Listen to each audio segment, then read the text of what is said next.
Yeah, I got the call on Wednesday, and my first reaction was, Jimmy Clues can't make it. I said, well, what the bloody hell? Now, Jimmy's a good fella. He's been at when I had the warehouse there. He was there for 6 days. We had 8 people each one of the 6 days. But he's a good friend. I send him wood. I have hung around Jimmy a long time. He's a great person, and you can learn an awful lot from Jimmy. And he's a decent man. Anyway, if anybody, I've been here several times. I'm glad to see some new people, and hopefully I can bring you up to speed a little bit. I didn't have anything planned at all today. I was asked to do a few things, so I'm going to do a few things. I was asked to do a little review on wood slicing, and we're going to do some end grain and side grain bowl techniques. And if you go to YouTube, just look up Mark Sillay on wood slicing. There's a 4-part series, and the object is try not to use too much sandpaper. And if you use sandpaper, maybe use a little 400 and 800, and that's it. Anyway, every morning when I get up, I'm in my shop between 3 to 3:30 every day. The lathe really has to be on by 3:30. I have 4 hours in the morning till 7:30 to make my money for the day. And I do that because there's no interruptions. I can go from one thing all the way through and be done. I don't like to start, stop, start, stop. Anyway, so before I turn anything, every single morning, what I do is I put a 2x4 on the lathe. And I do an exercise. I do my beads, coves, flats, discs, and points, the 5 shapes in wood turning. Can everybody hear me, by the way? We're working on it. Okay. Anyway, so what I'm going to do is take a 2x4. I train on 2x4s and soft pine. Number one, it's the hardest wood to turn. And number two, if a student makes a mistake, the 2x4 will shatter. And if a student is doing something wrong, then it will automatically show up on the wood. So it gives you some self-feedback. So what I'm going to do is I'm going to do a 4-minute exercise that I do in the morning. And then the result, I donate to the children's hospitals and St. Jude and stuff like that. Anyway, here we go if anybody wants to time it. We're going to just do beads, coves, flats, discs, and points in about 4 minutes.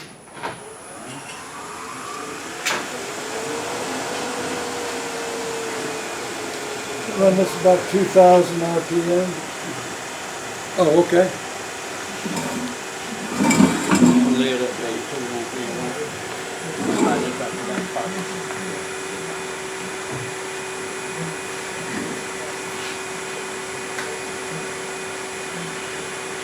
Can everybody hear me? Yeah. Okay. Still hear me? Okay. All right. So I'm just going to use a 3/8 spindle gouge.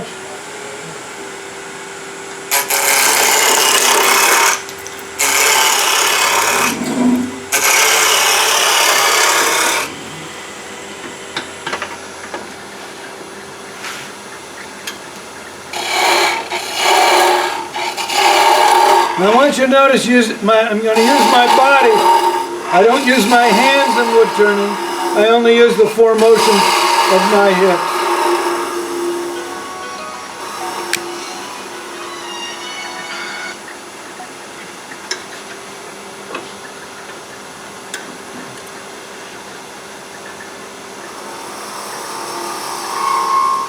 Oop.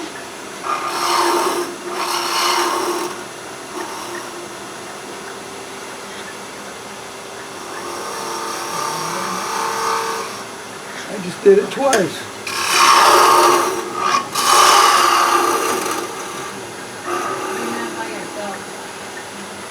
That's why it's called practice. I'm sorry.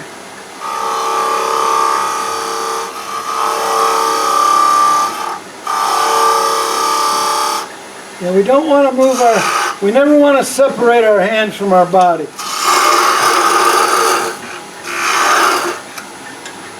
Can everybody see from the camera angle? I don't know what you're looking at.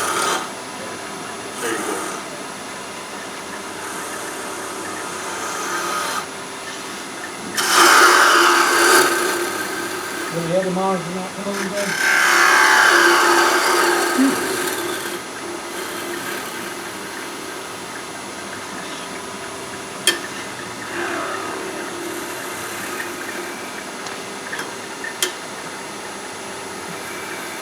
But there you go. It's still not changing right.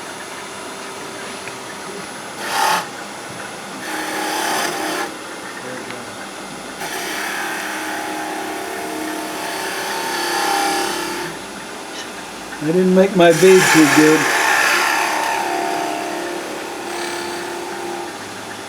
How's that?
And we're done with a little Christmas ornament. We've done our beads, skulls, flats, discs, and points. Our 5 shapes. We put a little hole in it. We'll put a little screw eye in it. And we donate these to the hospitals. I go around, when I go to schools, every school child gets to pick an ornament and paint it, right, the way they want. So there's a 2x4, soft pine. I'm going to pass it around. And that's beads, skulls, flats, discs, and points, no sandpaper. That's what wood slicing is all about.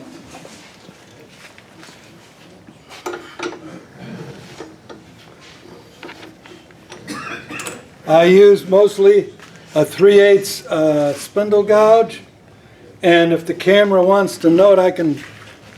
There you go. All right, what I have is we need a black background on That's that. good. Here, I got it right here. Okay, if you'll notice, there's a convex back. Has a parabolic curve on the front, made by your very grind jig or whatever. But then instead of having a concave back, I have a convex back. The reason for that is that everything, the only metal that ever touches the wood is maybe the first 128th of an inch or so of the metal. Everything else then is breakaway. So there's absolutely no tool resistance.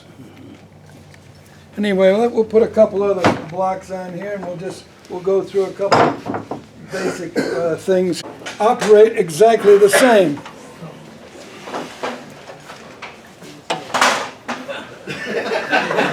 He went to get a closer look. Let's get it up there, Terry. Hey, Terry, just hold the other camera up on top. That's easier said than done. There you go, right here.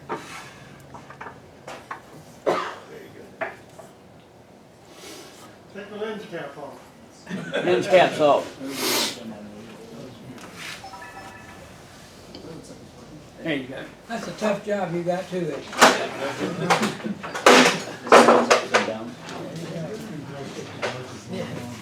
But what I want to get across today, number one, they still can't, make the basic shapes. And number two, they spent, as soon as you touch anything with 60 grit sandpaper, it takes you 2.5 hours to get down to the bottom of the 60 grit scratch that you inflicted. So if you can limit yourself to your wood slicing to maybe 220, your 400, and then your 800, and then your 800 random orbit. And it goes to the gallery. In fact, we'll do a little piece today. All right, we'll make a cut. We'll sand it real quickly. We'll finish it. We'll buff it, and I'll pass it around, and I'll defy anybody in the room to find a scratch on it.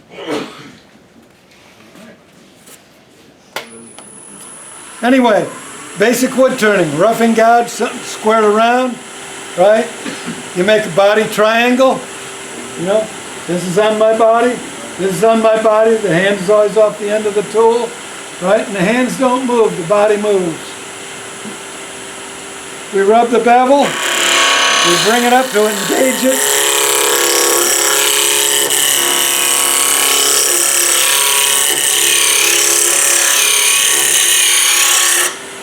That's all it is. Now if the camera can see in close, when I did that, the wood was coming into the blade. Right? So we all know what? Wood can never, ever, ever come into the blade of a tool. But quickly, but then you'd have to use sandpaper. All you've got to do is reorganize the tool so that it's in line. See, the blade is in line with the tool. It's not coming into the tool, it's sliding past the tool. And all this is a farmer's plow, right? So what we're going to do, the horse is going to be pulling the plow. And all the farmer ever does is steer the plow. That's all I do. This is the horse, does all the work, puts all the energy in. I hold the tools, right? I put them on the bevel. I engage the tool so I get a cut line. And then all we do, I'm going to put pressure down the handle and let it ricochet off the bevel where the horse would be pulling the plow. But the plow, the point goes in and the curve of the plow curls up the wood or the dirt and rolls it over and slices it. That edge of that furrow in the dirt is clean. Okay, so here we go. So all we're going to do, right, is we're going to lay the bevel on the wood. See the cut line up here? And I just stand here like a jerk. And I lean my body in.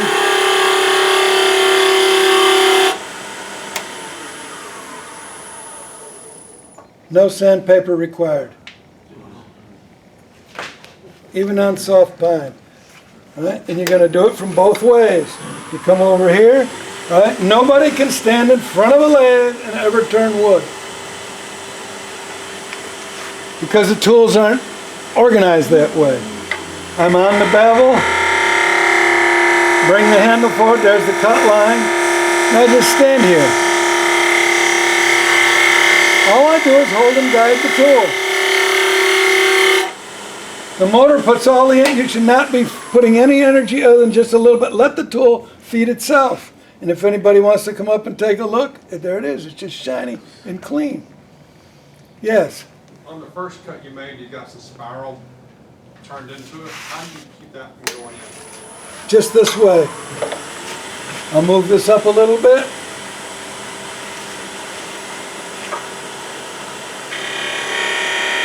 Now, if I rock back a little bit on the bevel, it'll start to spiral. You have to have the point of the plow perfectly engaged. See that? No spiral. So if you rock back, I don't know if the camera can see it. Yeah. But if you rock back on that bevel, right, then the point of the tool is not actually the first thing that's touching. It rocks back a little bit and it'll start across the grain. And once the spiral starts, it exacerbates itself as you go forward.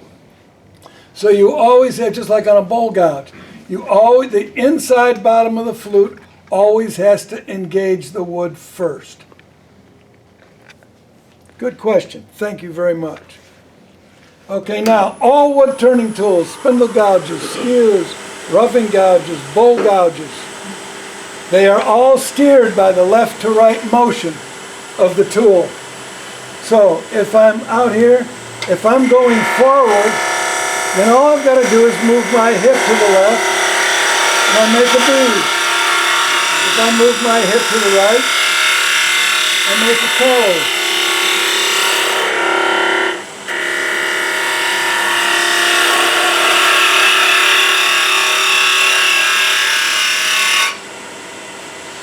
All wood turning tools are steered by the hip, left to right motion. Now, you'll notice that it's real smooth coming down on the grain.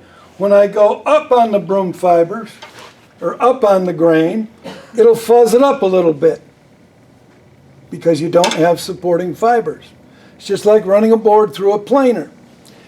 When you run the board through a planer on the down fiber, it cuts just slick as a pin. When you're going on the up fiber, it fuzzes it up a little bit.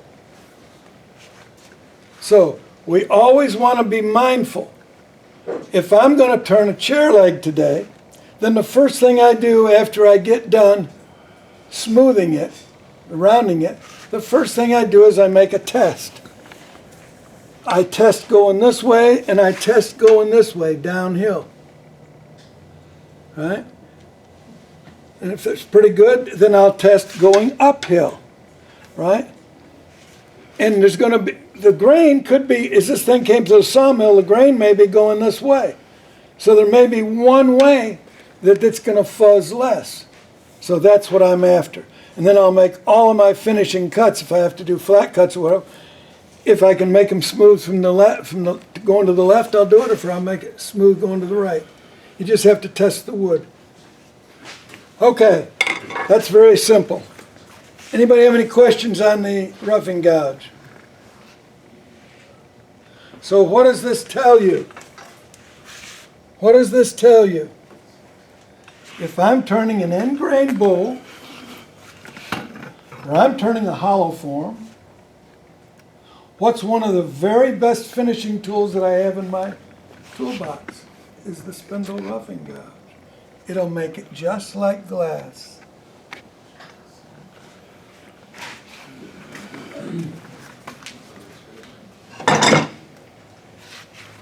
How many people use a spindle roughing gouge to finish up their work? Well, you see that? Spindle roughing gouge cut.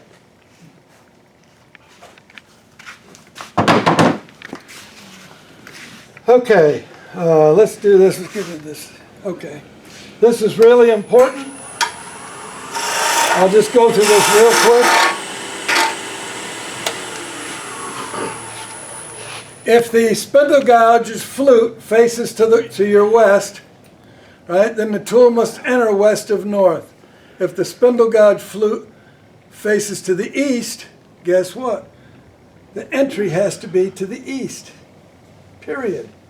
If you don't, if you have the spindle gouge facing west of north and the flute is facing to the east, when rotation happens, Escape. it's a catch.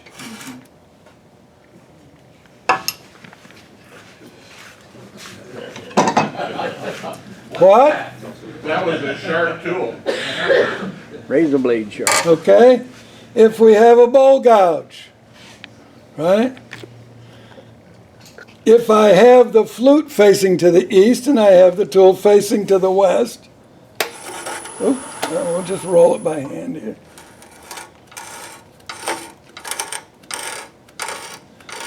Same thing. If I have a spindle roughing gouge and I cross paths, right? It'll do the same thing. If I have a skew, where's the skew? Yeah, I brought it. If I have a skew, right, and I cross paths, right, guess what? It's going to skate if I do it this way. See that? It's going to skate. So, the very first rule of wood turning is number 1, make sure that you're safe, everything's locked in. Number 2, no tool can go below the center of rotation because it'll want to suck it in. And number 3, the entry of the tool into the wood, right, you must positively express to yourself out loud or silently when you go to touch that wood, the first thing you say to yourself is east-west rule. That eliminates catches. Okay, where were we at? We were at Spindle Gouge. Okay. Any questions on that?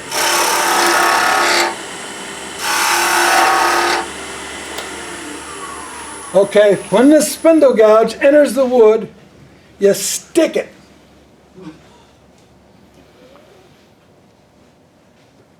Once you stick it, you have a thing called bevel contact.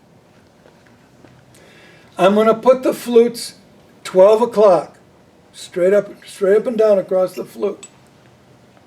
When I stick it, then I'm going to twist it back to 11 o'clock. If I'm going this way, that puts the slice on the lower blade, acts like a farmer's plow. I push the point in, and it slices the wood. If I'm going this way, I stick it at 12, twist it to 1, and arc into the center. And notice the handle has to come up, because the point of the plow has to go to the center of rotation. See that? And it's totally sliced. No sanding required. Oh, Mark, look at that garbage in the middle. How are you going to get rid of it? People want to do this and do all that? No, because then you're going to hit the opposite side. So if I'm at 12, and I'm at 1, I arc to the center. When the center of my tool is pointing directly to the center of rotation, I rotate back to 12. I come down this side, 12, 11, arc to the center. When I get right to the very center, I switch back to 12. Absolutely no fuzz, totally sliced, all the way, no sandpaper required. So it's 12, 11, 12, 12, 1, 12. Very simple rules of physics. Okay, and that's called a V-cut. That's used for just removing material or making a straight line cut. All right, let's go over here. We'll make a flat over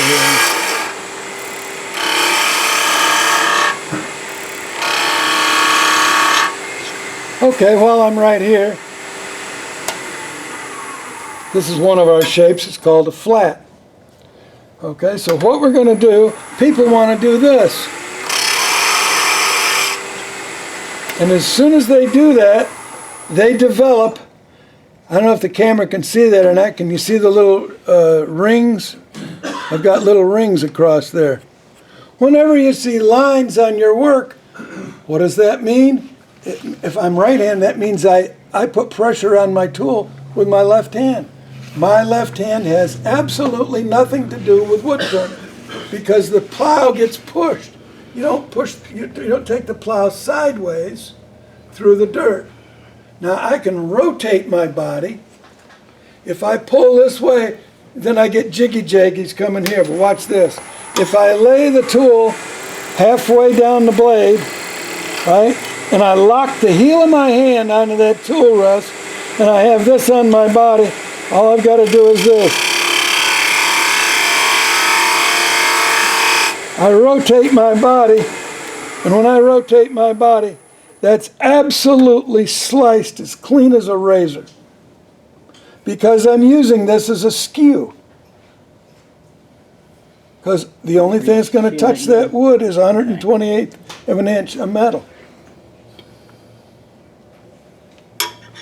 I'm probably going all over for you, Terry. I'm No, sorry.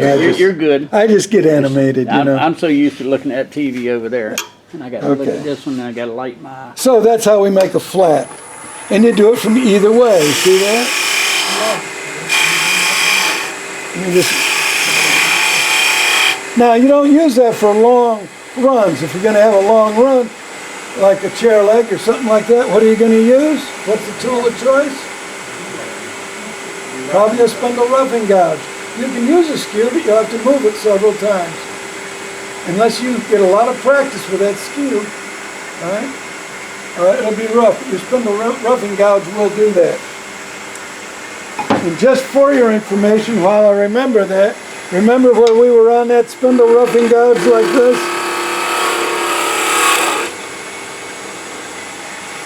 Look at this. Oh, the camera can see this. Watch this. If we turn it upside down, what do we have?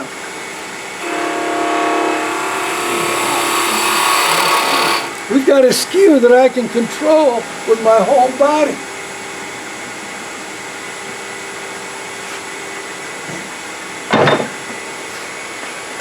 Okay, where are we at here?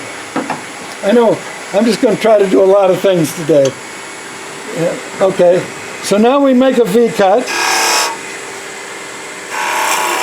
We take no more than a 1/16 of an inch. And when we're going to make a cove, we have 4 motions to do at one time. The first thing we're going to do is we're going to lock the heel of our hand and never move it on the tool rest, because it's our fulcrum point for our body. So the first thing we have to do is the farmer's plow gets pushed forward. So it has to go through my hands like a pool cue. The second motion I have is I've got to get the point of the tool to go that way in the cove. So I have to do what? I have to move my hip to the right to make the tool go to the left. When you make a cove, the tool has to end up above the wood surface. The point of the tool cannot be in the wood surface. Always has to be above. So I'm pushing, I'm leaning, I've got to drop the tool to get the point go up above the tool, and I'm going to twist the tool because I'm going to start the cut on the point, but I'm going to end the cut down here on the side of the parabolic curve. So here we go. We lock this, get a firm thing on our body. We go 12, 1, push, lean, drop, and twist. And we go to the other side. 12, 11, push, lean, drop, and twist. If we have to join them, we just go right there and we work above, and we get a perfectly, absolutely pristine slice, no sanding required cove. What's the hardest shape to do in wood turning? Beads. For all my past students here, what is the one reason and the one reason only that wood turners cannot make a successful bead? What? Cut the cell line out. It's improper entry. Remember when you were doing beads? Improper entry. Let's just, I'm getting up close to this thing here. I do not want to, oh, let the camera move right in there on Terry. Hey, look at that. Can you see the corner of my jaws? The mill's sticking out. See that right there? Yeah. See, I've taken these jaws off, I put them on the grinder and I've rounded them off. Okay, that's what you're talking about. If they are square and you should ever hit your It hurts. bones in there, it'll cut your bone out like a stump grinder. This will bruise you, but it won't chip out the bone. I do not start them out turning play pretties. It is ridiculous. People start out turning and they go to a pen class. What we did is we made our final slice on the outside. We sanded it with a little 400. I've touched it with a little 800. And the last thing we're going to do on every single piece that we turn is hopefully go out into some sunlight, or we've got some pretty bright lights here. But we always, no matter what it is, before we put finish on any piece of wood, we always do 800 random orbit by hand. Why? Eliminate all intended scratches. Right. If I spin this and I have 10,000 grit and I put finish over it, I can see every 10,000 grit scratch because we put a magnifying glass over it. If you look at the back of a CD, you see a streak of light across all those grooves. If you looked at the moonlight over the waves, you see a streak of moonlight across the waves because all the scratches are lined up in one direction. Guess what? I can see the 10,000 grit scratches. But there's no human eyeball in this room or in the land. Instead of having in line, we're now diffusing the light. So we go to 400, we go to 800, then we always go to 800 random orbit. And we eliminate the possibility of anybody seeing scratches on our work.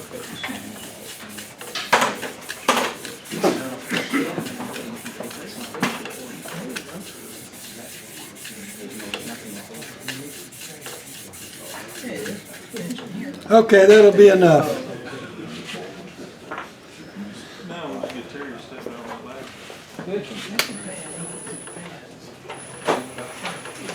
These little steps too. I'm going to wipe the dust off the surface. And if you're using paper towels, get yourself a $1 cookie tin over at Dollar Tree.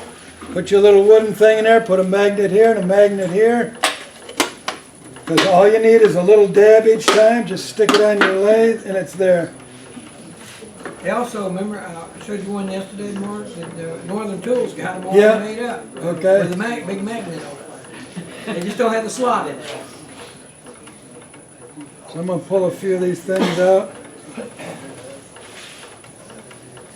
So now I'm going to use Parfix 3408. They've got it on the shelf out there. It's surgical super glue. Right? There's no odor. Doesn't smoke. All that good stuff. It's an alkoxy formula, so it's got a time delay in it so that I can rub it on and it's not going to start to seize up right away. So I can do large vessels and everything. You know, with this stuff, you're just going to flood it on the surface.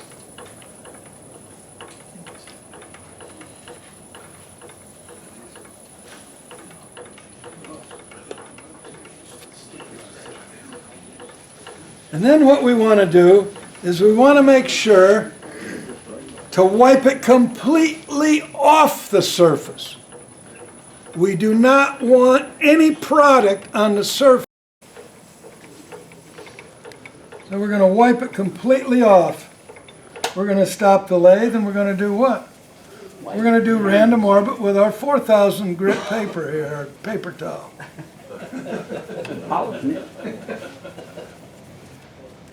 Right? Make sure that that's totally dry. Because what we're trying to do, if you make a pen, what you're trying to do is probably put 3 or 4 coats of glue on, right, and build up an eggshell. Well, a pen's pretty small. It'll work. If I have a large vessel and I put 3 or 4 coats of super glue on the outside, super glue is brittle. Every day that vessel is changing shape with the humidity change. Eventually it'll crackle. So what we're doing is we're impregnating the surface. This will go into less than 1/1000th of a crack. It's only 5 centipoids, very thin. You would use a 3460, I don't know where they got it out there.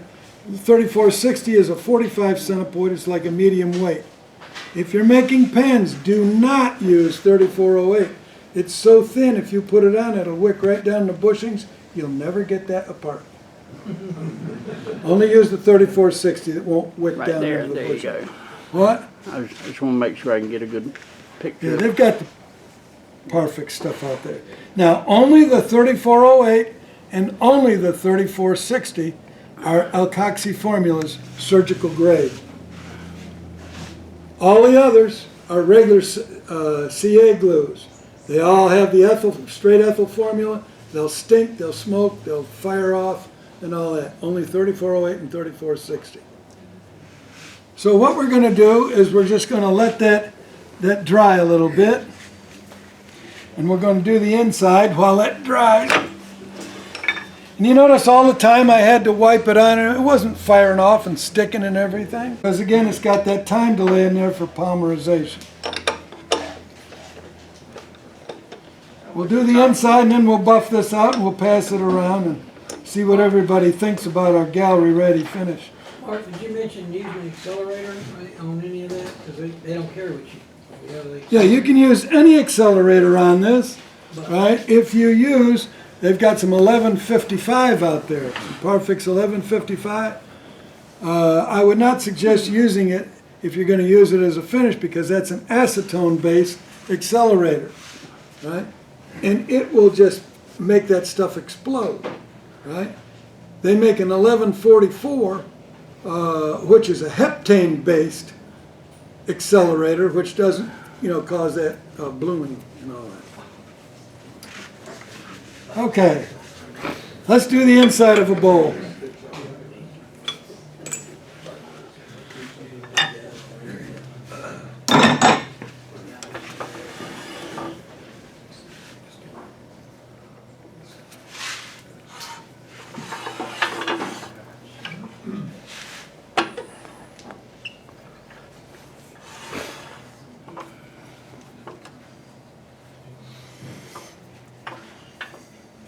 Okay, so what tools do we use to finish the inside of an end grain bowl? Roughing couch. Scraper, bow. Good answer. Now see, the man wants a challenge. He's challenging me now. Okay, I want you to notice something. See how the blade of a bowl gouge comes out sideways? If I'm going forward with this and it's cutting on the lower edge, then that front edge that's cutting is a direct scrape, isn't it? When you scrape fibers and the fibers are running this way, they could crack off and split, or the split could run down into could travel down into that end grain fiber. So if we do a final cut with a bowl gouge, it's going to do a pretty nice job. Let me move this back just a little bit. That's okay if that's on the floor. Don't worry about it.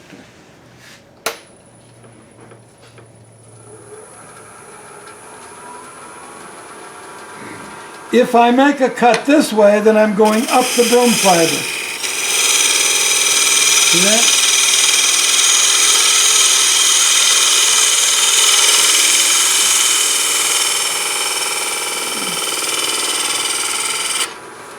Now that's pretty smooth, but I've gone up the broom fibers, and it's not the way to finish the bowl. The final cut on an end grain bowl has to be from the inside up to the rim. So if I use the bowl gouge, right, then that means I have to start here and I have to push it.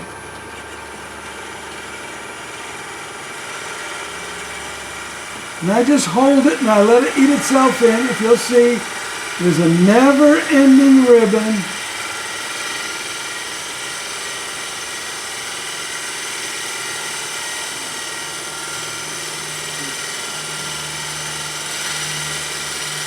it takes me 5 minutes to make the final cut.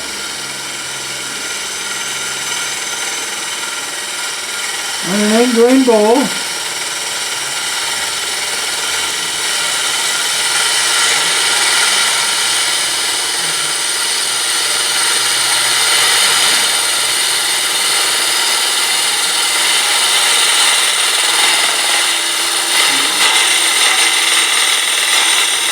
Getting far away from that tool rest.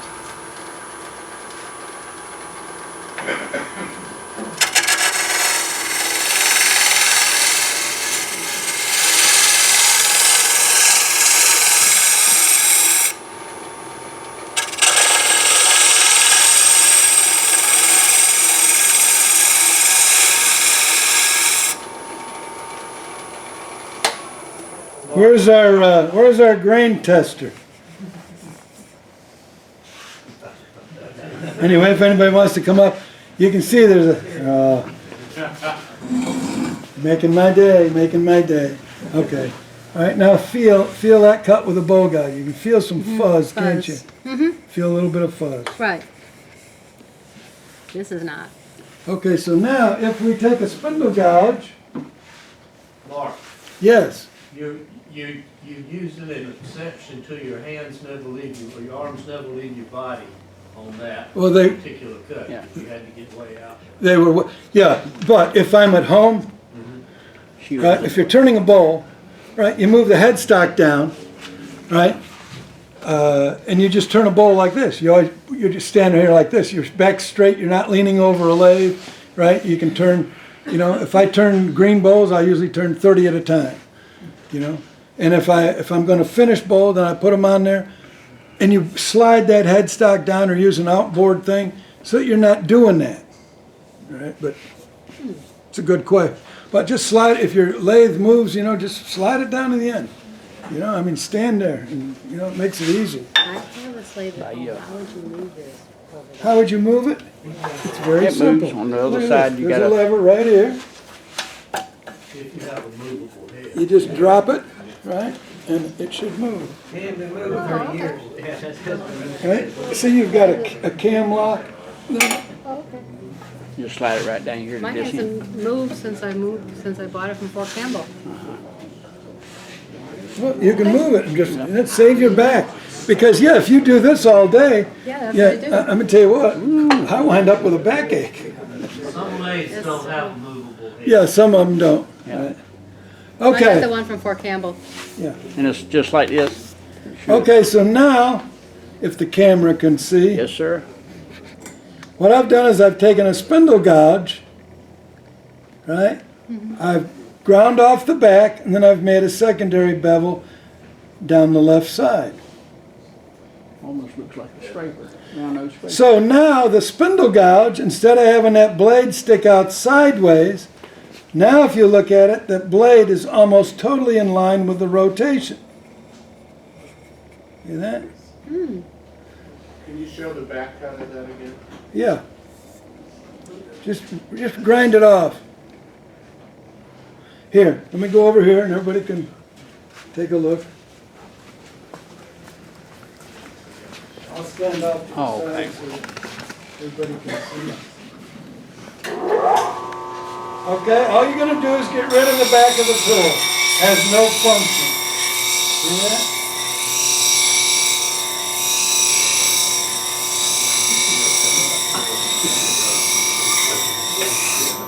Now watch.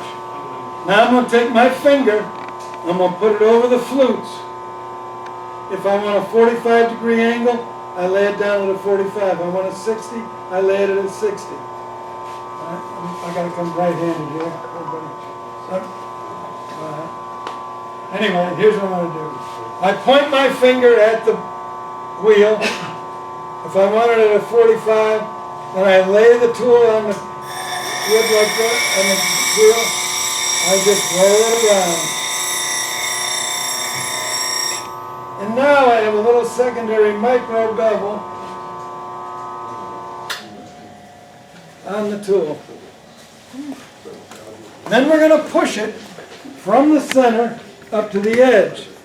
And as I come up to the edge, then I can use this entire long wing to slide up to the edge or right up on the inside of a, a tall vase or something like that. I can use that.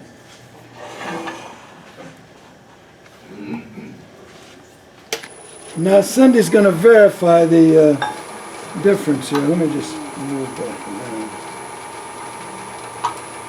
out of my way. Okay, and what I want to do is I want to point up to about 10 o'clock.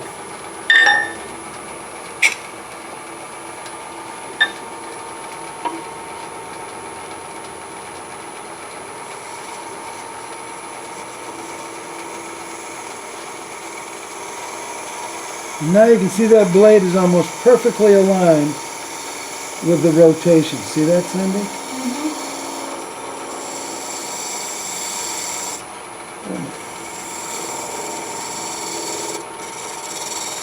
There we go. Now I've got the right angle.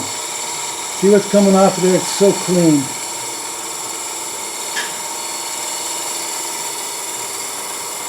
You just stand here like a jerk, let the tool do the work. You hold and guide tools. That's all you would do in wood turning. You just hold and guide.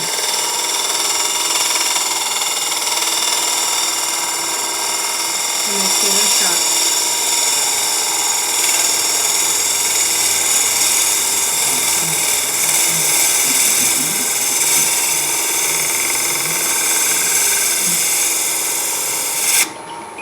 Make it look flawless.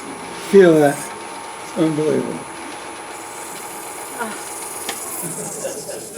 Like a baby's bottom. Yeah. You're not on Cling Spore's Christmas list anymore, are you? I'm not on what? Cling Spore's Christmas list? But guess what? I have a tool, right, that I showed Klingspor. Right? And it involves a pack of their sandpaper. You see these buffing wheels? Mm-hmm. Nobody out here in the commercial market makes cloth back sandpaper above 320 hardly. They make cloth back up to 600. I really wanted 800. They only make it up to 600. So I bought a pack of the 600 grit. I cut the sheets in half. Oh, you made it. Then I took razor blade, utility knife. I put a hole in the middle of the sheets, and I put 10 strips, just cut them on either side. I put those together, all facing one way. If you ever wanted to, let's take how about a basket illusion piece? Yeah. Something's got a lot of little grooves you want to sand down. Well, guess what? I can take that wheel, right? It's just a big flop mop like. I can slow it down. It'll take, if you ever had like little corners you carved out or something like that, you want to carve something, sand it, trying to get in there now, I can take that wheel, boom, I touch my stuff to it, it's done. Save you hours.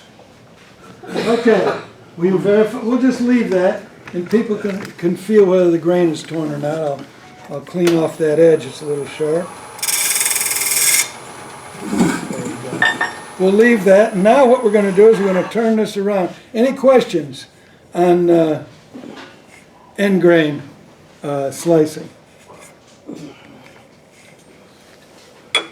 So just take an old spindle gouge and make a one-sided tool. You can pass it around if you want. It's that simple. The tool does the work. Mark, Yes. would you use that same tool for the whole grouting out the bowl? No. All the Final cut only. that's Right. It's not an efficient. Okay. It's not a super efficient tool. You'd wear your ass out, It's just like you use the spindle gouge, right? People say, well, you can get in finer with your suicide tool, but with the suicide tool, right, it's not efficient for doing the finials. But to get in between shapes, to do that, yes, suicide tool is like this.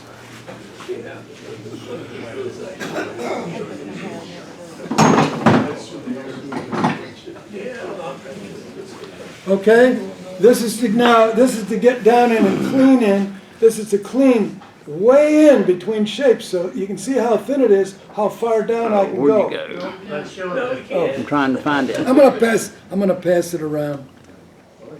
Okay, kind of like a skeugee. What do you use No, that for? no, it's different. Inside detail, What? use it for inside detail, right? Deep. All right, No, I only use it to clean between shapes, period. I had to find it. But you can get down and you can make it look, you can get down, it's like a knife blade, so you can get down. And you can't use a skew to do that. See, a skew is not the tool because the problem Forget about is it. the skew is like a V. It's like a V. And so what it wants to do, if you Okay, take that down, when it comes back. it wants Yeah, to I'll hold it separate. over here. It wants to separate. You have to have a one-sided tool and you have to have a convex back on it. Right? When he backs around, and if you want, I'll show you. I've made one. I'll put a piece of wood on there and I'll show you how to use it. Okay, I'm done. Okay, thank you. You're awesome. You need to come to the shop. You do. Come and stay with us. How are you from here? We're just in Atlanta. Tucker. Okay, Georgia, yeah. It's before you get to Atlanta.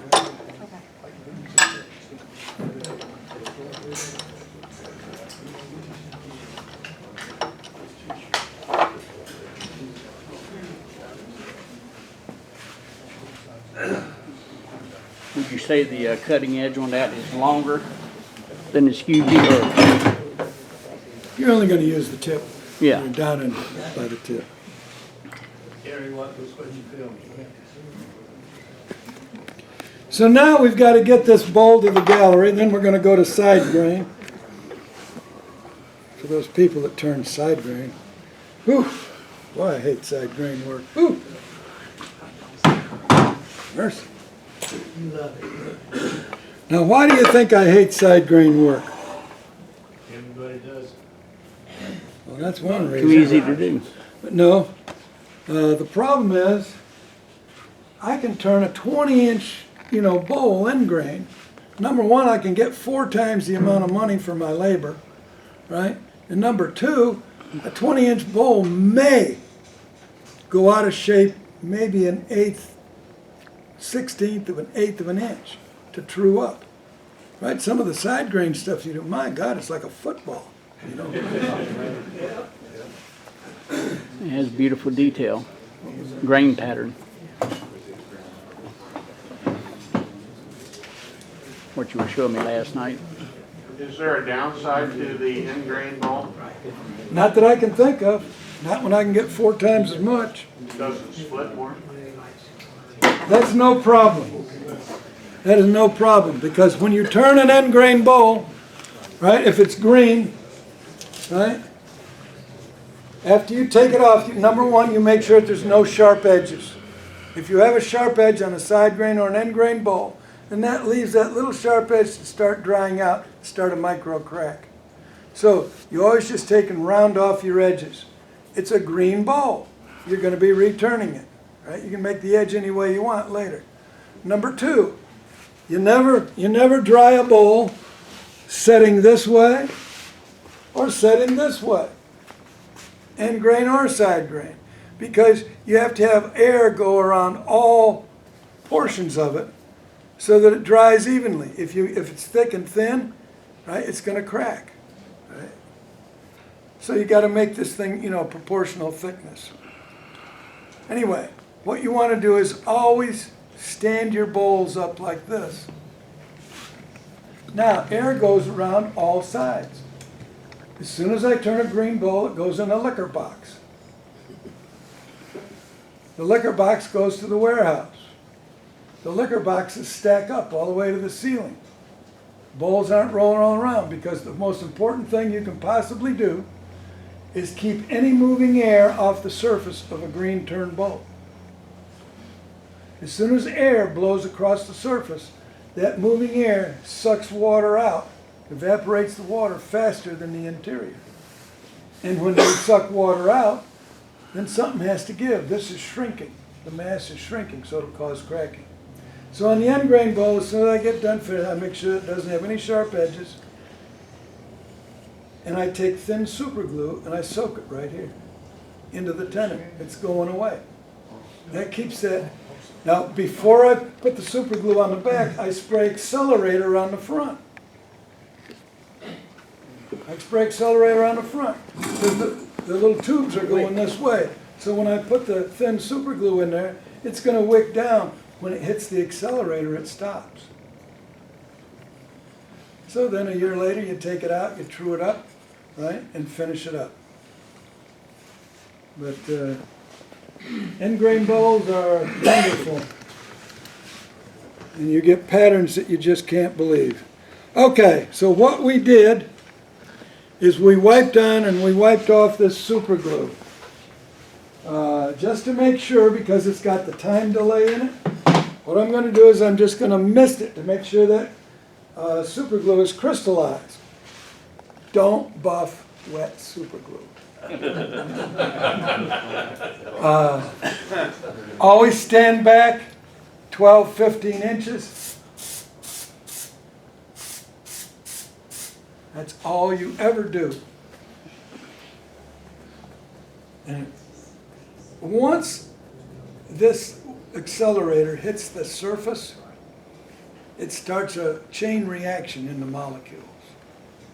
You know, and they vibrate real intense, they create a lot of heat, right? And then pretty soon, you know, they slow down, and finally, boom, it's now acrylic plastic. So what we have is we have soaked in that acrylic plastic super glue to the molecules. We've wiped it off the surface so that there's nothing on the surface. We do not want an eggshell, right? So now this is all impregnated. I've impregnated my wood and I've strengthened it or reinforced it or whatever. And so now we're just going to put a little Vonex on here, which is where to put that bar here. Up on top. Right? Vonex is a buffing compound. You can use white diamond, things like that with your system.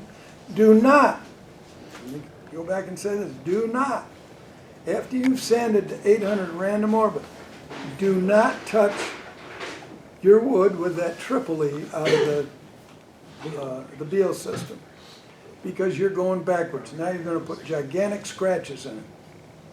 Right? White diamond was designed to polish lacquer. Vonex comes from Germany, right? But it was designed to polish acrylic plastic.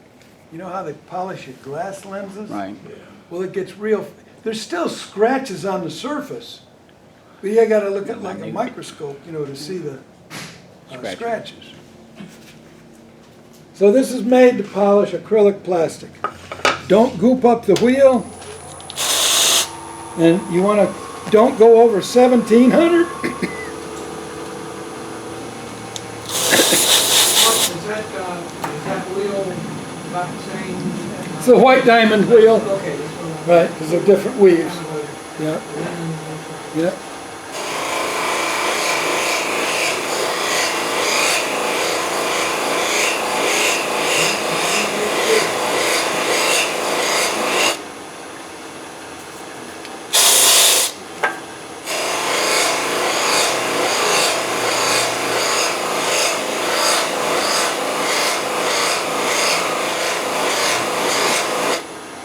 This will not give you a glass surface.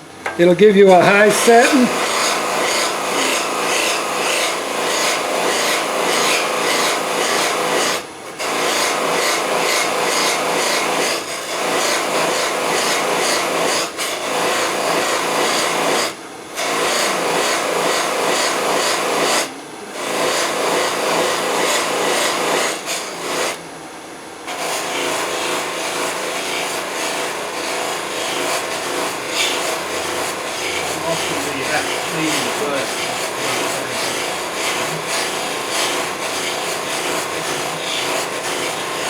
Kind of loud up here. Hold on.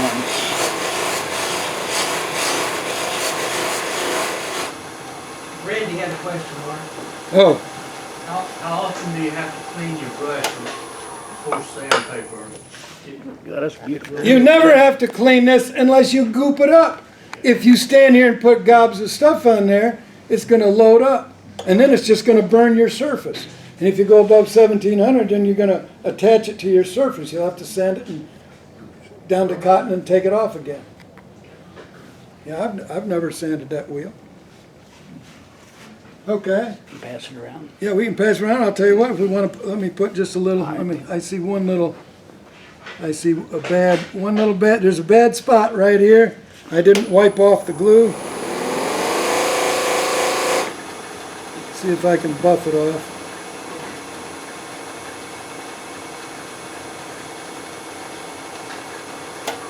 Now, if you want to fill in these scratches, we'll pass it around. If you want to fill in these scratches, then all we've got to do, we can just, here, let me just touch this. We'll just fill in the scratches real quick.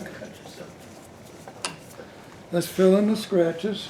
Like you dipped it down in water and brought it back out and let it drip off. You what? Looks like a liquid coat on it.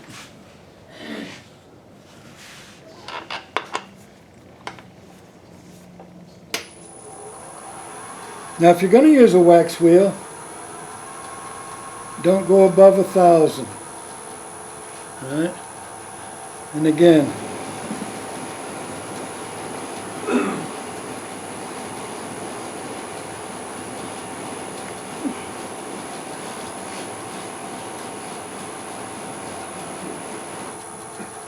it's to the gallery. So we cut it, we sand it with a little bit of 400, a little bit of 800. 800 random orbit, Vonex. And on the inside, as you go around, you can feel the inside cut that I did with the spindle gouge.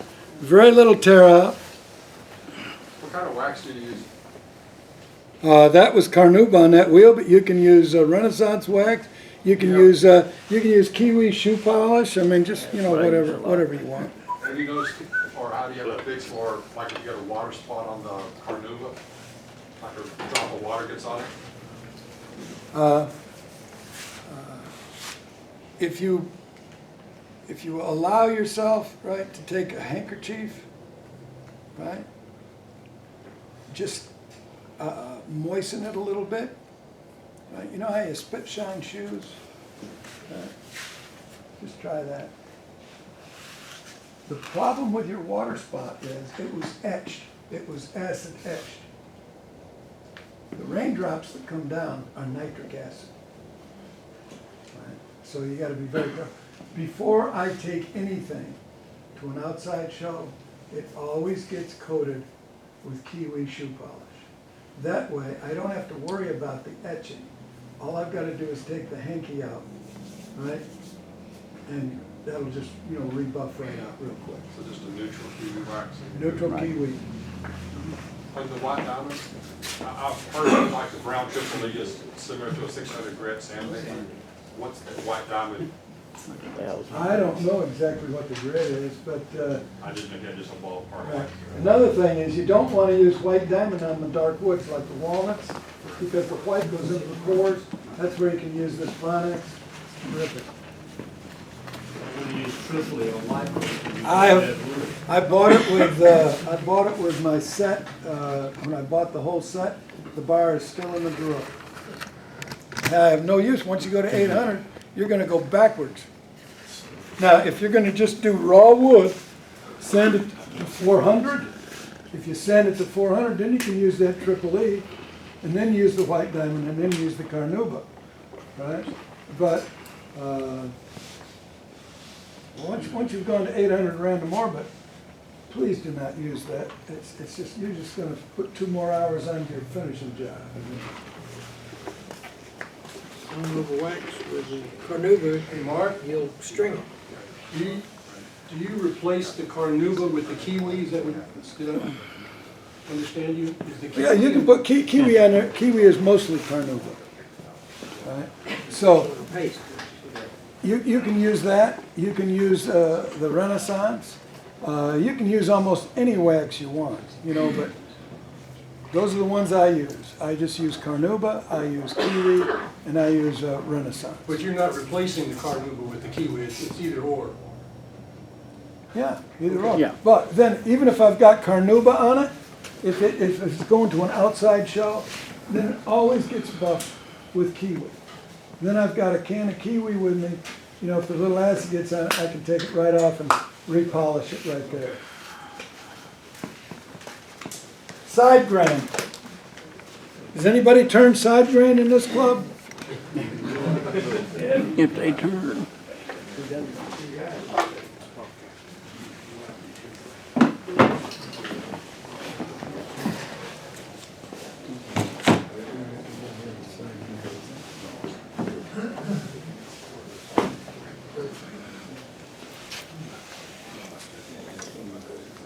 Okay.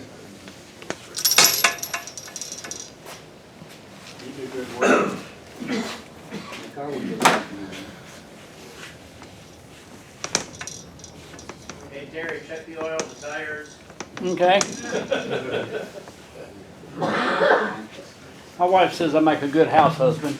Okay, see this little piece of wood right here? Thank God, I'm retired. There's the growth rings. So the pith of the tree was up here, wasn't it? So if the pith is up here and the growth rings are going this way, if I turn the bowl and make this the top of the bowl, what pattern will I have in the bottom? X pattern. Always have the X, right. X pattern in the bottom. If the growth rings are this way and this is the top, That was circle. then I get an O pattern. Yeah. So before you put the piece of wood on, decide, you know, what do I really want to do? Right? What pattern do I want to show? I'll just do this real quick here.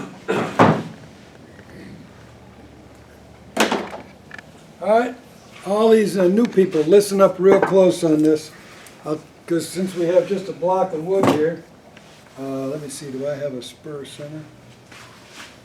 I'll get you one if you need one. Here's one.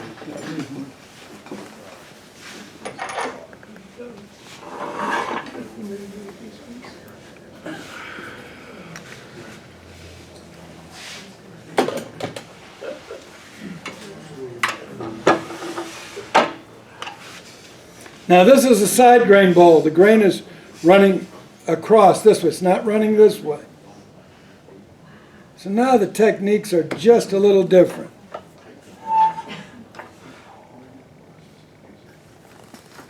I have one question about that end grain. You obviously need the tip, then the piece of wood, right? Yeah. Okay. Well, you know, the big thing with the side grain, you have to make sure you get away from the pith area Why? so it doesn't crack out. Why would it crack? I don't know why. It's usually if you don't get about an inch away from the, in the log, away from the pit, then you get, it ends up cracking out radially. Sometimes. A lot of it depends on the technique. Right? The most important thing that you can do when you're doing a green bowl, Right. right? Number one, you can get rid of the pith, but number two, if you have the pith in the side of the bowl, it's really pretty interesting. Yeah. Right? But if you don't make that bowl exactly even all the way around, if you got any thick and thin, you're putting stress in that wood, and if the pith is there, it's going to relieve itself through that pith. You can always take, right, where the pith is, Right. before you turn the bowl, the night before you turn the bowl, take some thin super glue. It'll run right down that whole pith, and it'll go out into all the little side cracks. Right? Then the next day when you turn the bowl, it's already stabilized. All right. Great idea, thank you. Okay, so now the grain is running this way. Let's get cranking here. For all the new people, I'm going to show you what we do, right? And I'll show you the cuts, and we'll do the inside and outside cuts.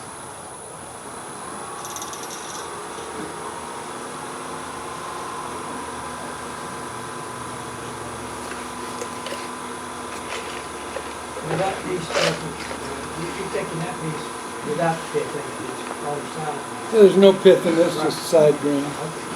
Okay, Here's what you see the men do.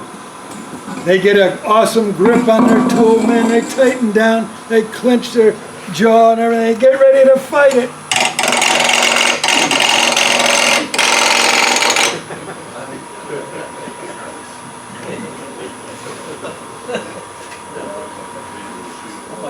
Little white knuckle.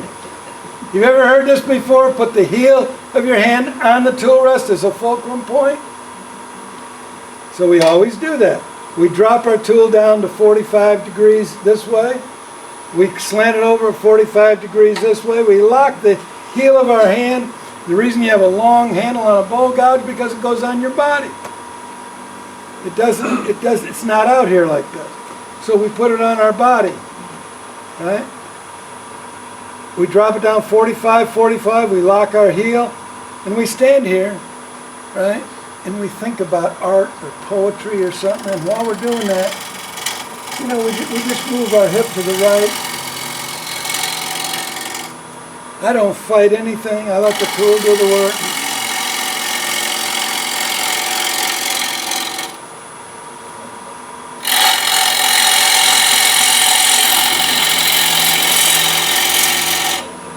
And all you guys that are fighting it, you're never making round, you're still camming. So I make instant round. So we go from the base, we go on up here, just take little short bites. No physical pressure, the body does the work. I don't see that tip jumping all around either. Right, so okay, it's still not quite round, so we'll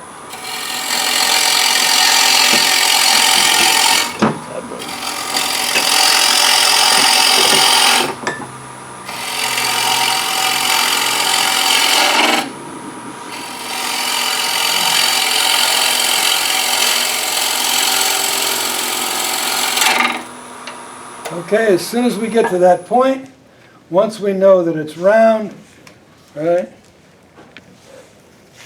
then in my shop, all my students are required to make a do not touch line. And my students are not allowed to touch that line until the bowl is finished. Yep. What? If they do, they get spanked, or what? You take that job. No. Here's what happens. Students get so enthralled they want to make all these cuts. Their bowl winds up this big. So if this is a reference point because we're going to make the second reference point now, at the bottom, and we don't shape the bowl until we have two reference points to make the shape between.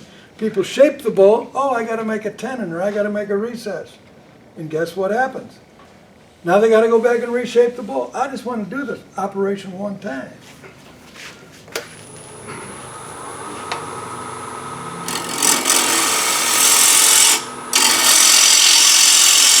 Okay.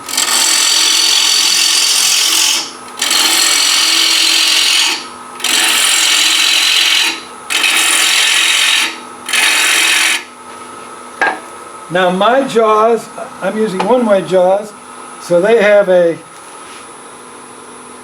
let me stop the lathe here. See what happened? I can't get the tool rest back in there. You just have to loosen this up, crank it back a little bit, tighten it down, retighten it, lock it. Now you can move it in there. Let's see, that's 2-inch jaws, so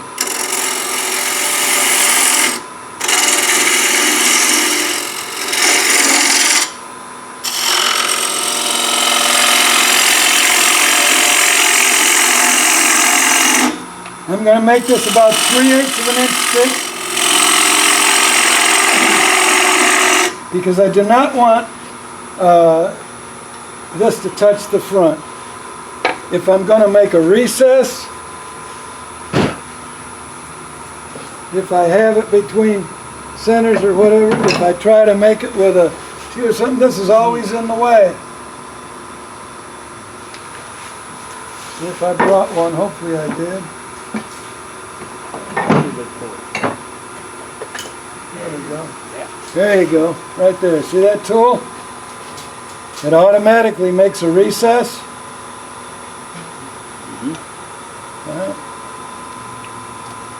This is at a 7-degree angle right here from a right angle. So now nothing's in the way. All I got to do is do this.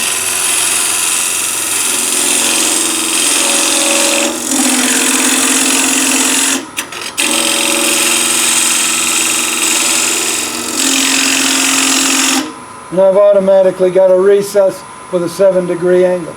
Get your old scraper, grind one, it's simple. Have tools that do the work for you. Alright, let me see what we did here. Let me just take that off.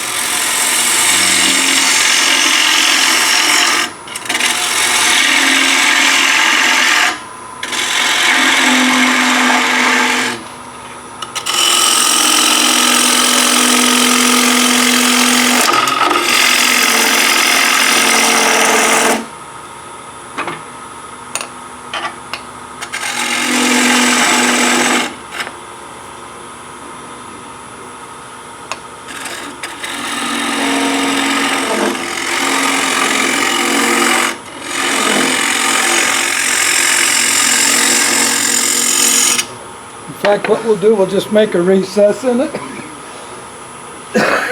because it's much safer to have a recess than a tenon on side grain bowls. Tenons can shear off. So if you, on a side grain bowl, try to make a recess.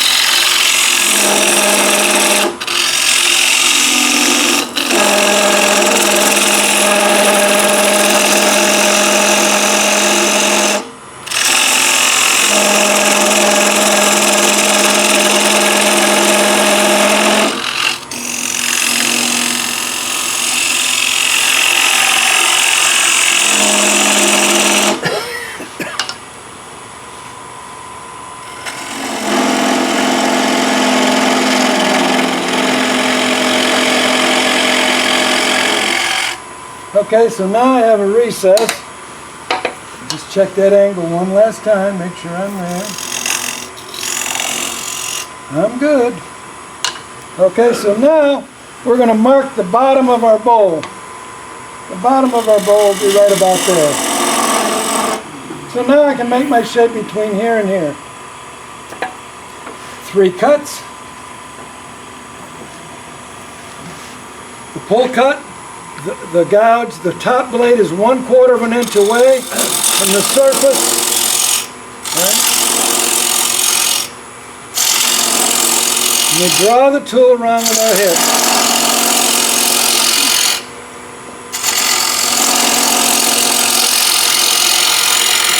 It's good for quick shaping.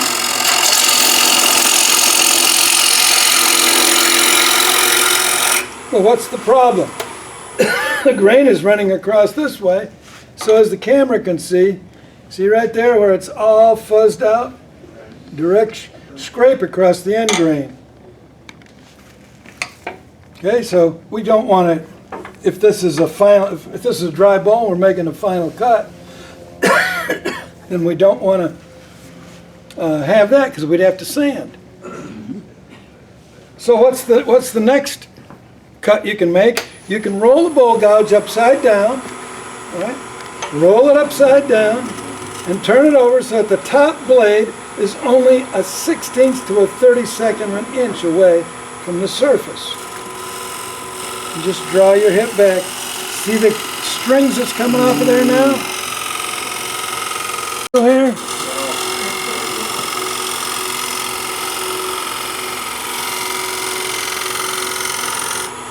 Everybody see that angel hair?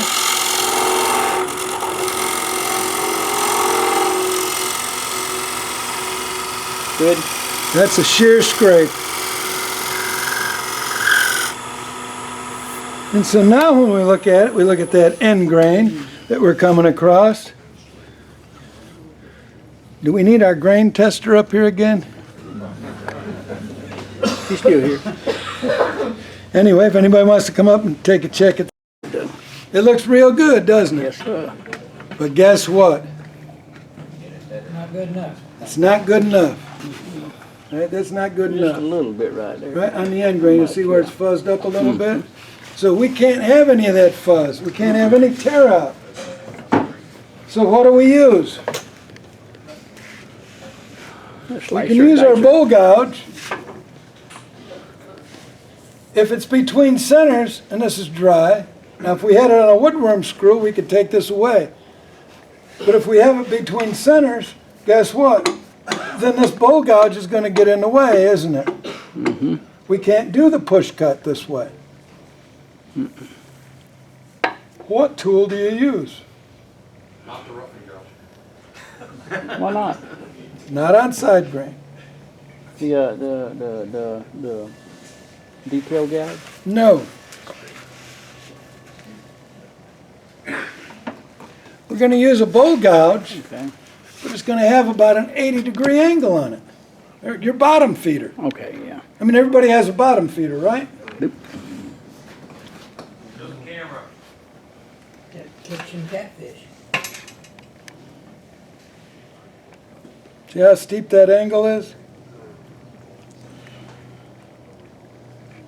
How's that, Mike? Not quite. There we go. All right. So now, with that steep angle, then this is not a problem anymore. Because now I can just come up here, right, and I can take this push cut right here. Because on the side grain bowl, I'm going to raise that up just a little bit. On the side grain bowl, our final cut on the outside has to come from the bottom to the rim. I'll put this on the other side so that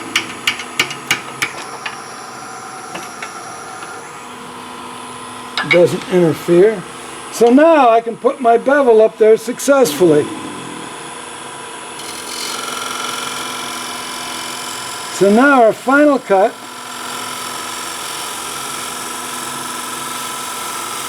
we're just going to hold the bowl gouge.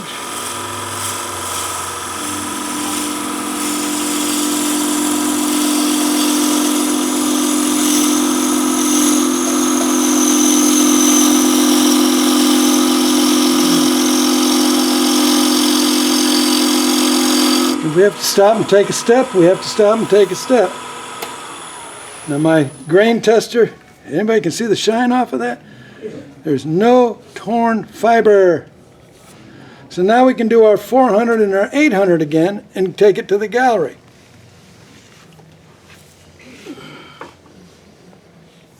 What's our time looking like? At 12? 12, you got another half hour. Okay, all right, let's just do this real quick here.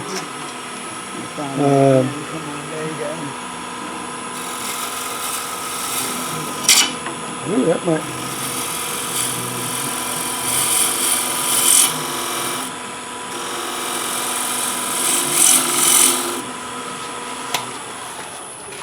I can tell you this, folks.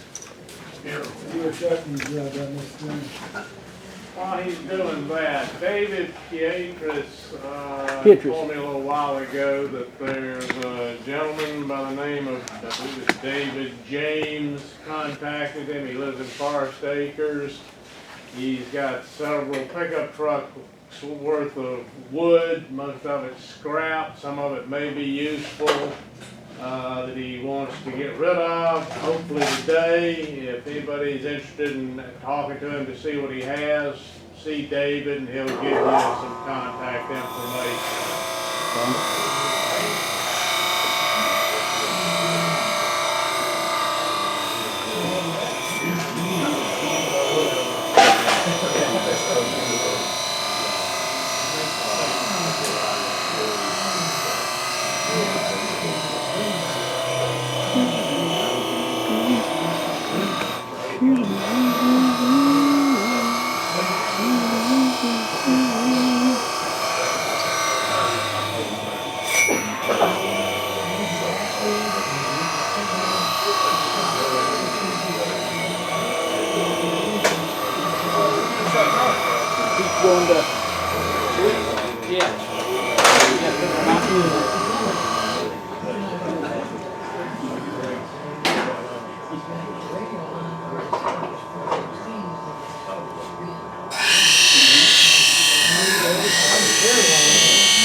Let me know if you want me to put it overhead.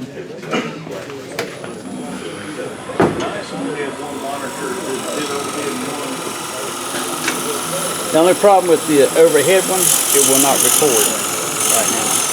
This is the only one recording. That's why I keep putting this one up here like this.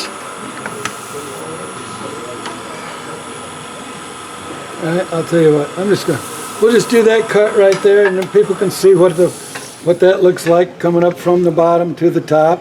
And we're going to turn it around for time-wise here.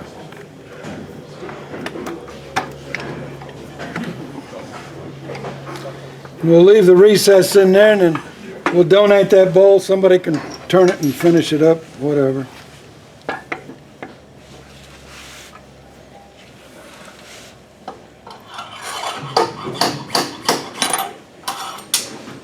Now, what tool you think is the best tool for your side grain bowl on the inside? Bowl gouge. Bowl gouge, right. That's what they Had to get that one right. had to get that one right. But the problem is making the corner. Everybody gets tear outs down in the corner. So how do you prevent that?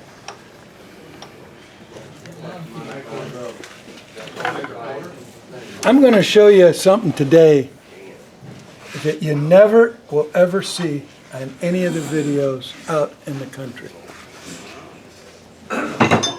And it will change your turning life. If you're doing side grain bowls, especially deep bowls. Just get rid of all this crap.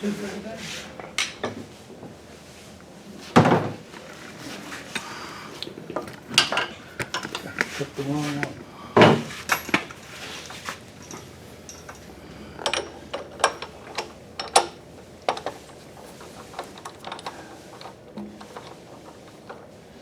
Another thing with recesses, when you're using a recess, when you go to take the bowl off, don't try to tighten it because it's going to expand.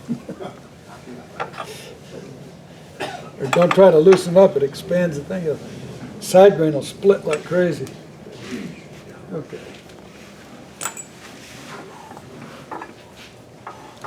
Usually if I do a side grain bowl, when I turn it around, right, what I like to do, if it's green or if it's dry and I'm turning it for the first time, I always like to put the tailstock up for safety.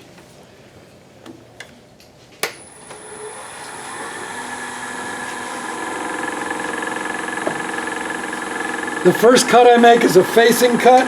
We take the bevel, we rub it on here, we curl it, bring it back, go across the 1/16 of an inch, and then just lean in.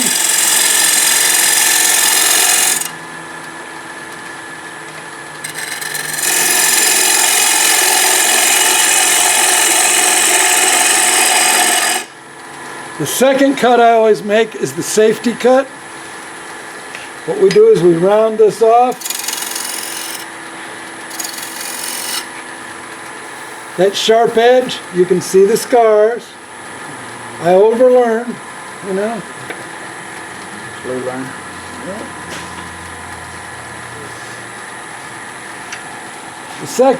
The next thing we're going to do is we're going to determine the thickness of our wall.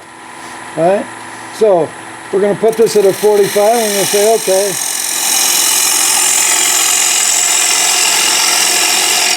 We want it that thick. I've got to take a brief pause for the cause. Excuse me. Whew. When you're at 75, you heed Mother Nature. Make a deposit. What total will you use? Turn the mic off.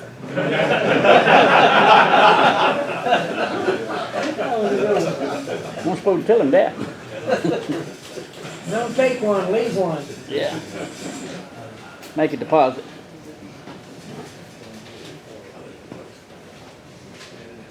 My brother always reminds me, I said, I can't leave one. No, I don't take leave one.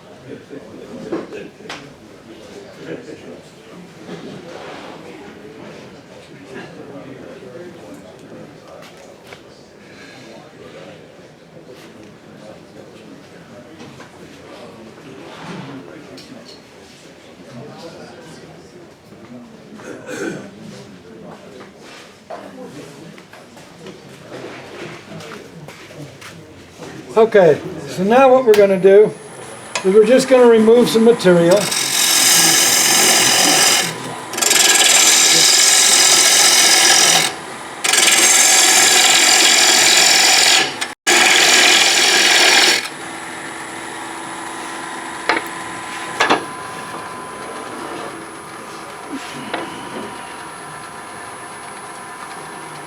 And now we take our finger, we put it on the outside, we because everything has to be even, so we parallel our bevel to our finger, turn it up at a 45. And all I'm going to do is just swing the bowl gouge around.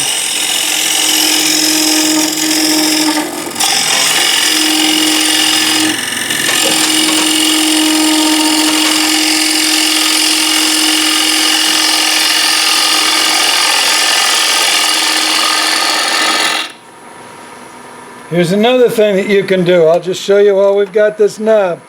When I go to establish the bottom of the bowl, I do what we call drill and pull. See this? I push the tool right into the center, pull sideways, drill, pull, drill, pull, drill, pull, drill, pull. Then I can go down. When I get near the bottom, I know where my bottom is because I can go in and measure it. And I don't go through the bottom. So what I want you to do, I use the step down method, right? We go in here once we've got our wall established. We're going to push in.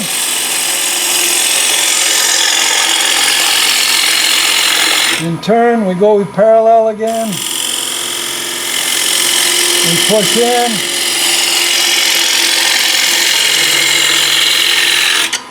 And we step it down all the way. This has a little reverse in here. I'll just leave that because somebody's going to be able to finish this bowl.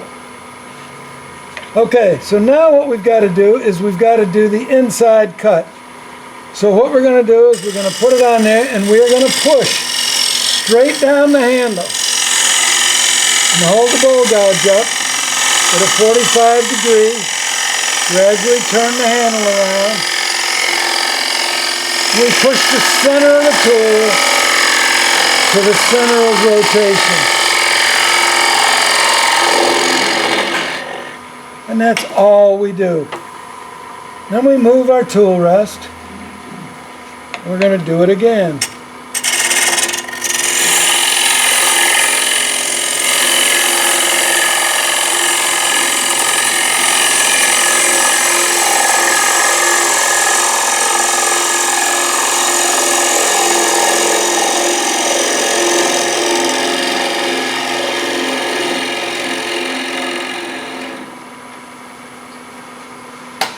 Where's our cut checker? That looks good. It's really nice. Looks bodacious. But what happens if you get down deep? If you get down deep, then you can't use your bowl gouge because it hits the rim out here to go across. And so people do this. Watch, here's what wood turners do. Unbelievable, right?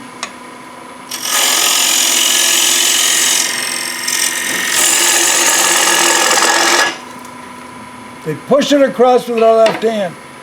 The farmer's plow doesn't go sideways. All the force always goes down the handle. If you want to become an inside bowl turner, stand here like a jerk. Just let the tool do the work. It'll do a better job. You cannot put any left-hand pressure on that tool whatsoever. It'll give you a perfect cut.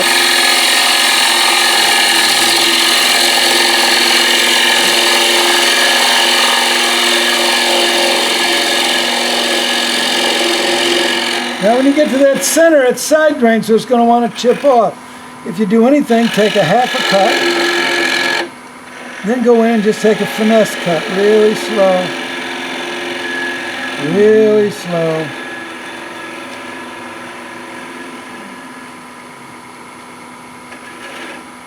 There we go. Now, you saw the cut with that. Now watch what's really nice. If you start using a bowl feeder or bottom feeder here, Right? You are not going to believe how beautiful this is.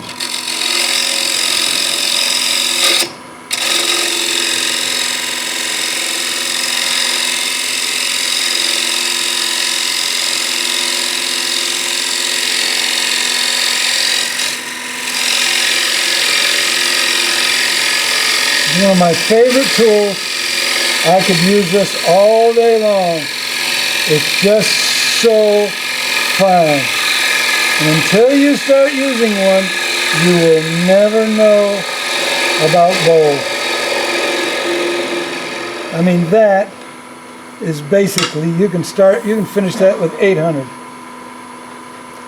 Now, how do I get around that little corner, Mark? Okay, let's get around that little corner. Let's make a...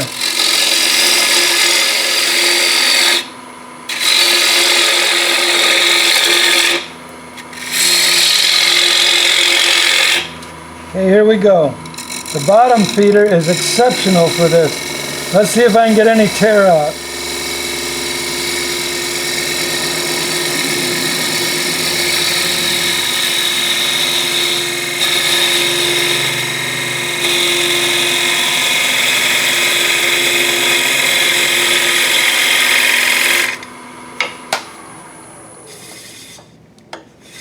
I didn't. All right, we'll leave it right there.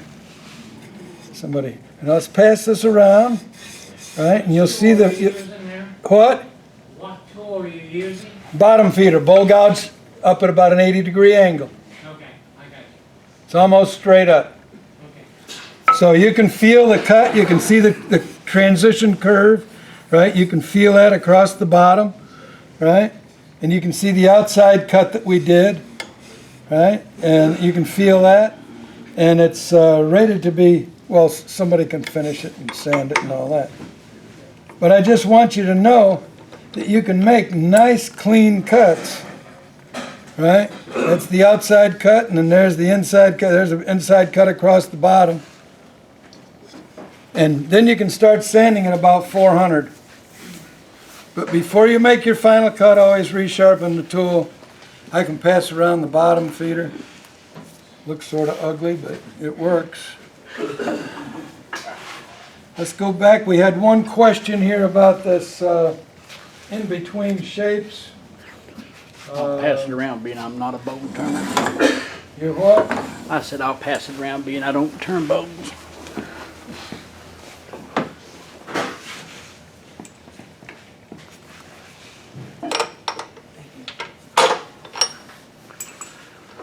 And then I'm going to do one. What else does anybody want to see me do? Anybody have any questions about anything? You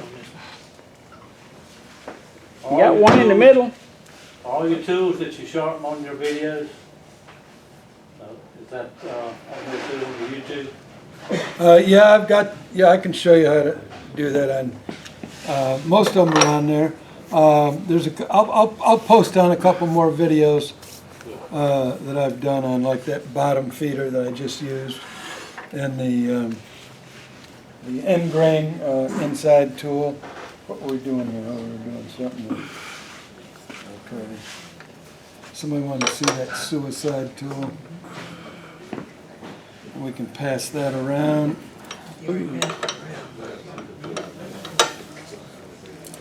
And again, if you guys want to have workshops, I've done them up here before. We can do workshops on almost anything. And if you guys want a couple guys want to come down to my shop or something like that, come on down. You know, we'll have some fun. How far is it from here? A couple 100 miles. What town? Tucker, Georgia, just east. You know, just you go past Stone Mountain, and I must put a short one on there.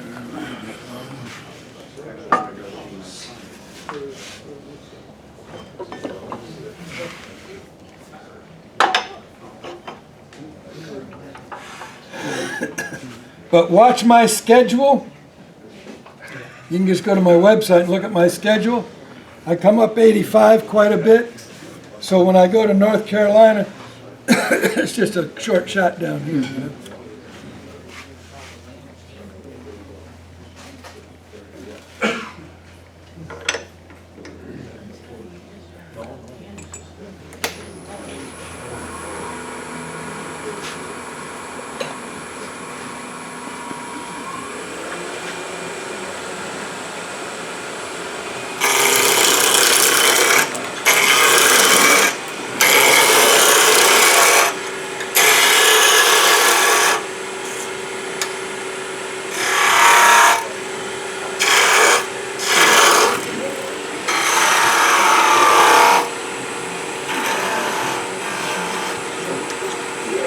Okay, so now I want to get between shapes. Well, the angle of my tool prohibits me from going any farther than that angle. So if I want to get deeper, we have to use a thinner blade. But if I go past 12 o'clock and I catch that upper blade, it is suicide.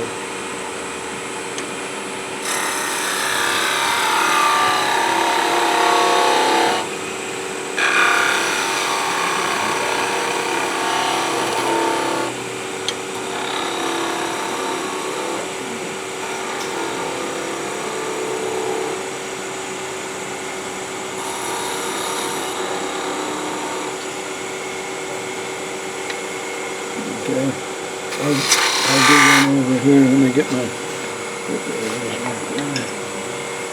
see if I can make one a little narrower. And again, you're using that lower.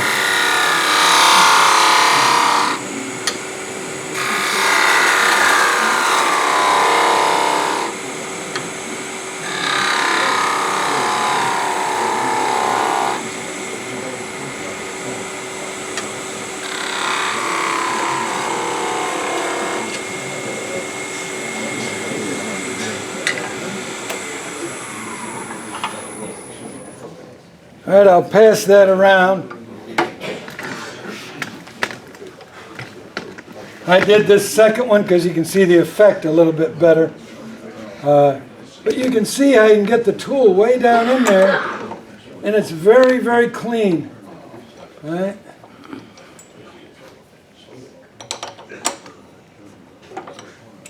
Look at the second one down in there, and you'll see how deep I got on that. I don't know if you can see that. Well, you're taking off, when you're talking about where it becomes suicide, I want you to not turn the machine on, but put the tool down, what you're saying, that Okay. catches the wing.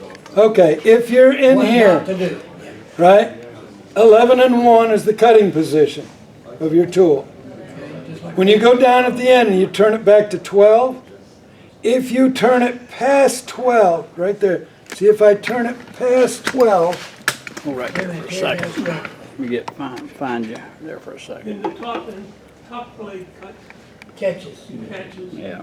right, see right, can you see that, Terry? Yeah. Got that? Can you see that? We're at 1 o'clock. Now, if I go down here and I turn it to 12, if I turn past 12, then that top blade catches. Here. You go a half a degree past 12, and that top blade catches, it is a severe catch.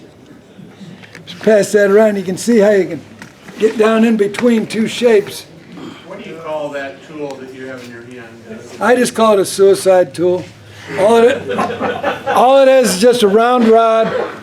It's a round rod. You grind it on your 8-inch wheel, put a little concave in it, on the 8-inch wheel, right? And then you just do what? You take off your back. You have a convex back again. Right? And it works. You don't, when you're going in between objects, you do not want a point. The worst thing you could possibly have on a tool is a point, right? Because what you want is a blade that'll slice. Okay, we've been requested to see if we can turn, there's a split on that side, let me do this, a finial out of this piece of ironwood. It's been out in the ground for 30 years. It is almost like it's petrified. And so the challenge is Not to ruin the edges on your toes. Is what? Not to ruin the edges. your edges on your toes. You're grinding away a lot of metal. I have some wood that a teacher gave me called petrified. You can take a hammer and beat it, won't even mar it.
There's a notch up in the end of this thing. We gotta get rid of it.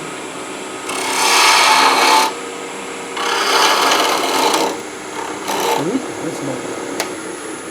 I guess it's not totally square. What do we got here? Aha. That wasn't on. That's not good. Let's make sure that's totally tight.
Sort of stringy.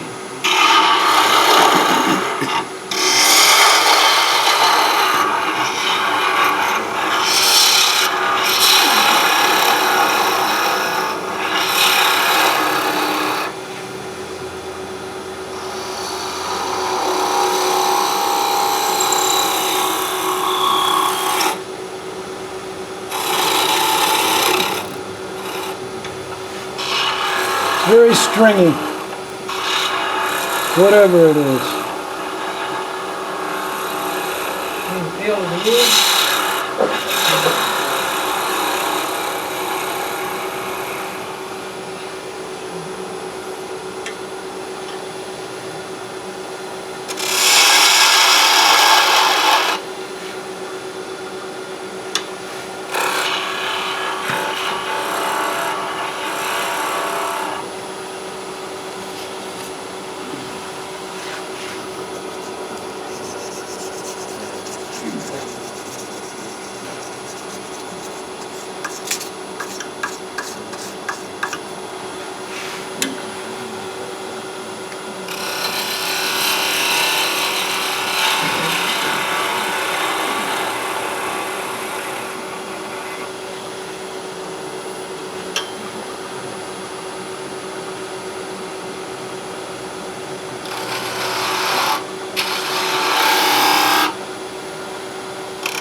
Make that a little narrower.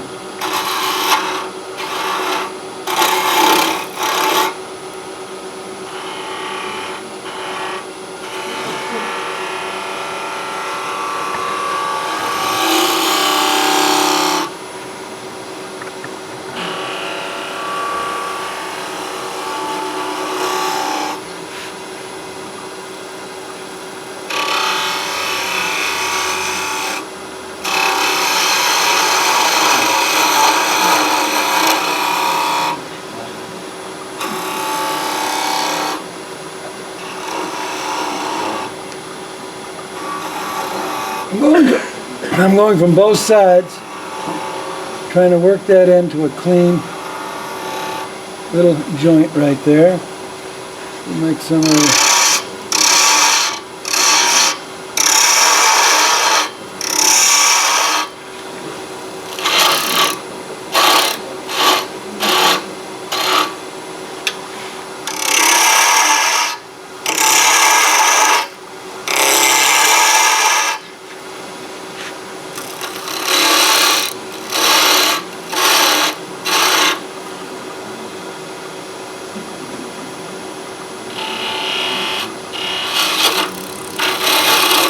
Yeah, it's real grainy.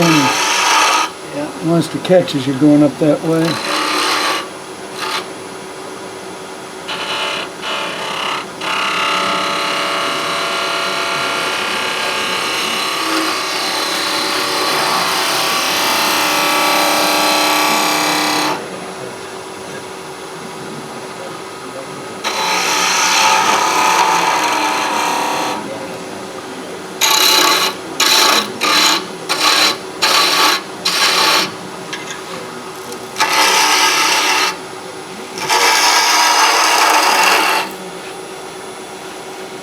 I'll tell you what, we'll just do it right there. Have to make that as a cutoff.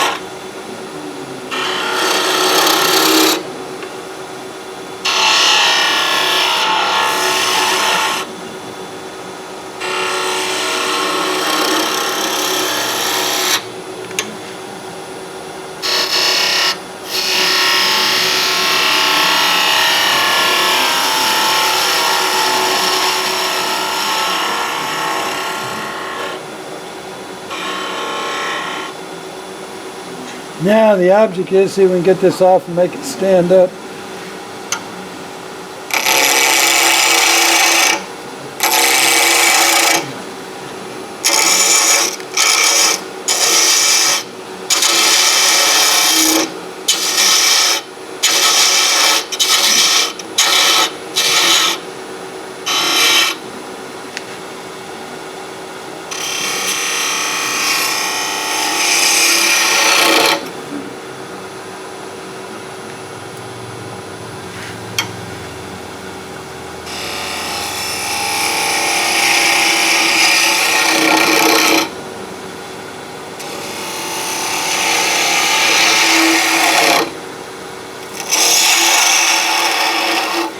Well, it's some hard wood. The way it cuts, it almost makes me think of Epay. It's Epay that does like that. This is real hard. It has a chatter to it. But you called it ironwood, right? Yep.